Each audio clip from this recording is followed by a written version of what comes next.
Hello there, it's Laurie Havelock here, editor-at-large for IR Magazine, with another best practice interview ahead of the US Awards 2020.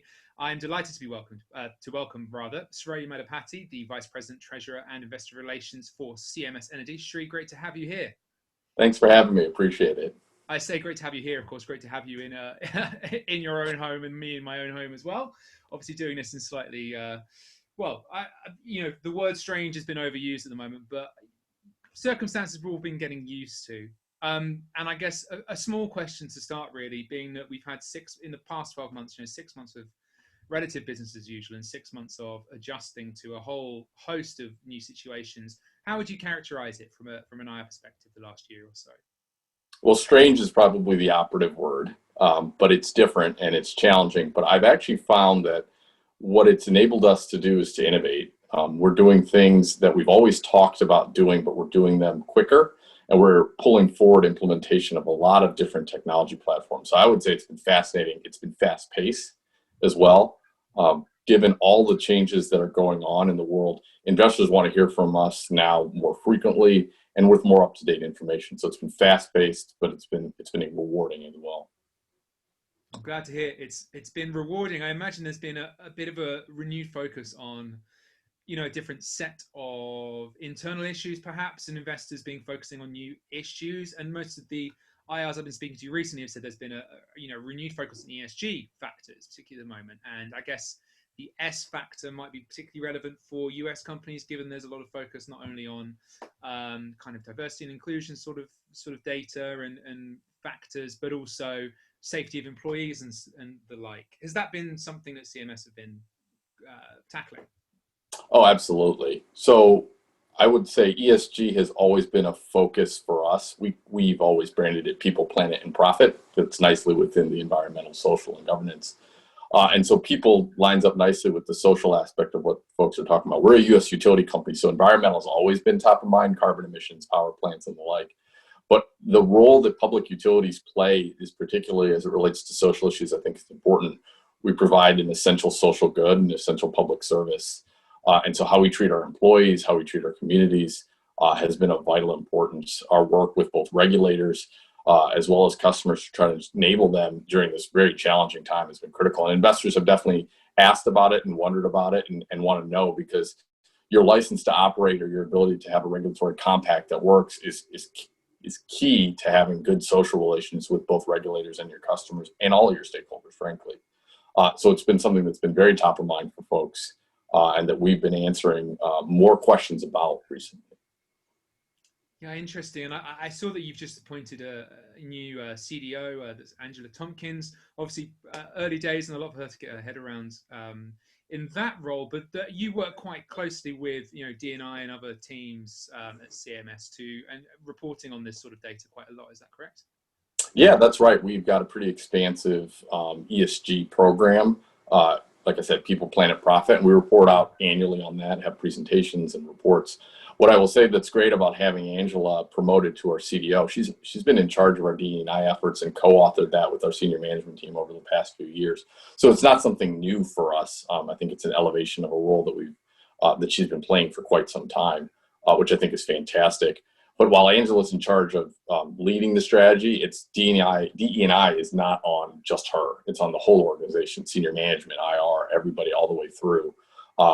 She likes to say, if you have DE&I proficient people, you're going to have a DE&I proficient company, right? And so I think it's great to have her in that leadership role, but we've really been trying to leverage it and having DE&I integrated into all of our processes and all of our work so that we can all talk intelligently about it. But yes, we do report out on a number of metrics and have been recognized in a number of ways in the DE&I space.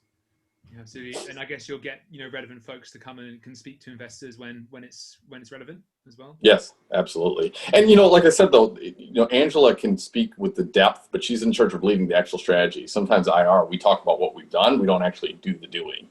Angela's in charge of doing the doing.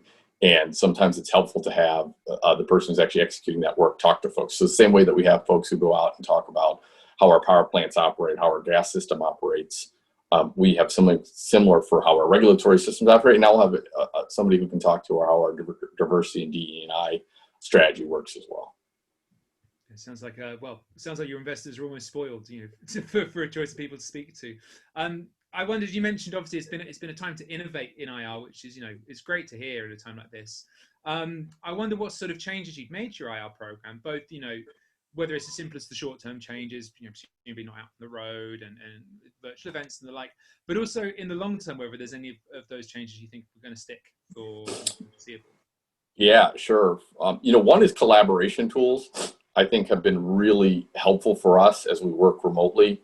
We're leveraging a number of Microsoft Teams is an innovation or a tool that we're using a lot more, and not just the video to chat like with Zoom, but to share across workspaces, both whether that's PowerPoint or talking points, and using the integration of the planning functions.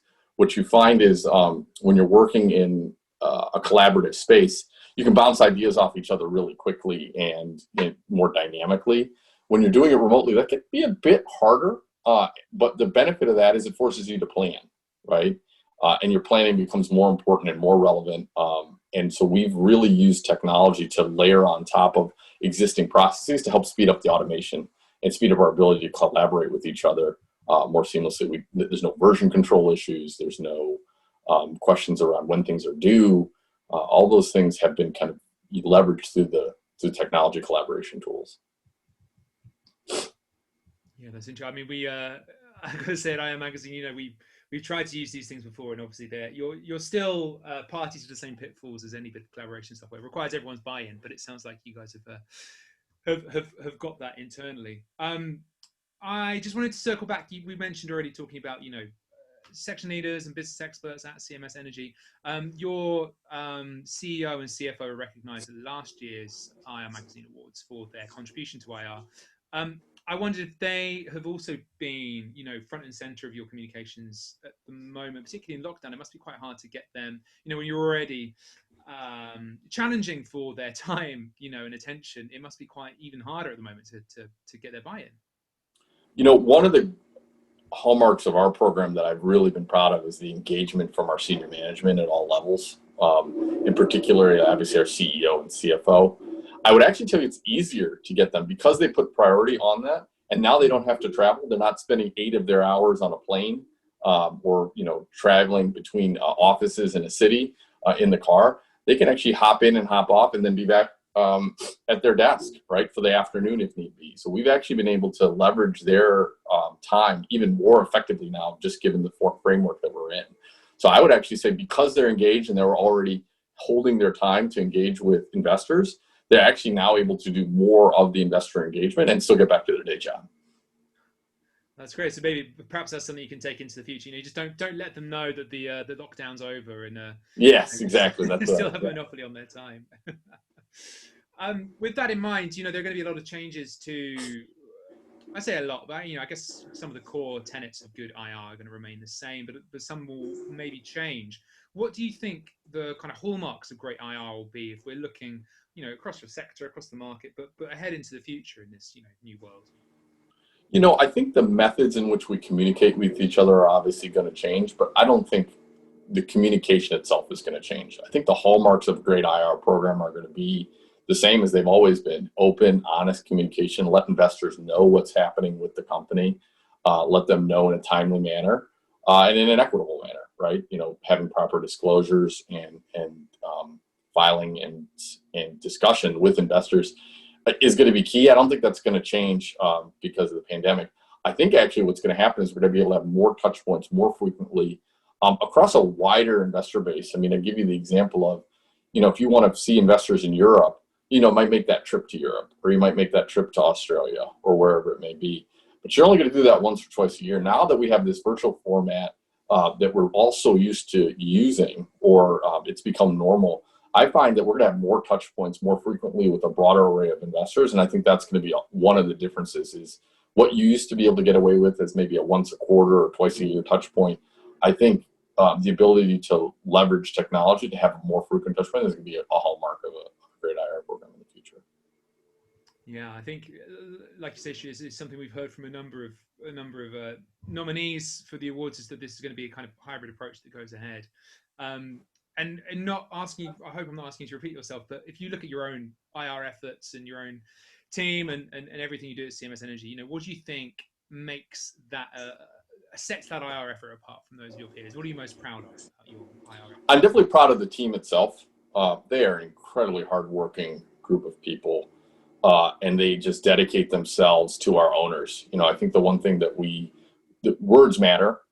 We don't call them shareholders; it's share owners. They own the company. We talk to them, and then the investors at large, fixed income banks as a whole, anybody who's providing capital to us, we cherish that because it's a use for a public good, right? Electric and natural gas service, and they take that sentiment with them. Our team takes that sentiment with them, and I'm so proud of that. So I do think that's what sets it apart. I think the other one is that they know the business. It's not just, hey, here's what investors care about. I know what we care about as a company. I know they know what we care about for our communities, for our customers, for our coworkers. And so when you know and you feel that, you can express that vision and that view to the folks who invest in your company more naturally. So I think that's something I'm incredibly proud of, especially in times like this where you can let your values get turned upside down, and our team's leading with their values, and I find that incredibly inspiring. Absolutely, sounds like it. Sure, look, I won't keep you any longer. We've, although we're both at home, I'm sure we've got much more to do this afternoon. Thank you so much for your time. The best of luck ahead of the awards, and hopefully see you in person very shortly. Appreciate it. Thank you so much. Look to see you soon.